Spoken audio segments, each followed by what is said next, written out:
ها چیه چته؟ باز چرا زانوی غم بغل گرفتی تو؟ بازم کشتیات غرق شده؟ چی بگم والا، سر یه دوراهی خیلی بزرگ گیر کردم، نمیدونم چیکار کنم، نمیتونم تصمیم بگیرم. خب سر کدوم دوراهی گیر کردی؟ بگو شاید یه چیزی هم به عقل من برسه. آخه چجوری بگم؟ ببین، گزینه اول یه خونه ویلایی 1000 متری تو قیطریه با استخر و سونا و جکوزی، نوساز، پارکینگ اختصاصی، باغچه، همه امکانات. گزینه دوم یه پنتهاوس 550 متری طبقه آخر یه برج باغ تو زعفرونیه با منظره کل تهران، نماسنگ، کف پارکت، امکانات هوشمند، ارتفاع سقف 6 متر با 10 تا پارکینگ. خب بعدش؟ همین دیگه. الان بین این دوتا گزینه گیر کردم.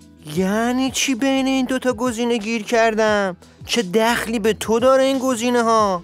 یعنی این که الان سر دوراهی گیر کردم، نمیدونم کدومشو بخرم. بخری؟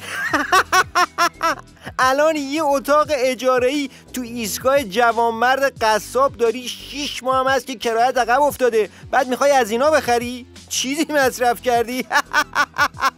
نه خب، حتما قبل اینکه از بین این دوتا گزینه یکیشو بخرم میرم پیش صاحبخونه اجاره‌های عقب افتادم و تصفیه میکنم، بعدش با خیال راحت میرم یکی از این دوتا رو میخرم. نمیدونم، شایدم هر دوتاشو بخرم.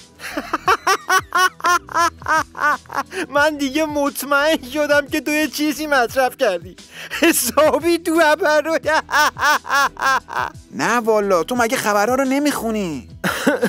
نه والا، من زیاد وقت واسه خوندن اراجیف این آخوندا نمیذارم. چی هست؟ خب اگه خونده بودی متوجه میشدی چرا سر دوراهیم. بیا ببین، بیا اینا اینجا رو ببین. خبرگزاری مهر گفته که حق مسکن کارگران 100,000 تومان شد. دیدی 80 تومن بود، حالا شده 100 تومن. الان من واقعا سر دوراهیم که با این 20,000 تومن اضافی کدوم یکی از این دوتا رو بخرم؟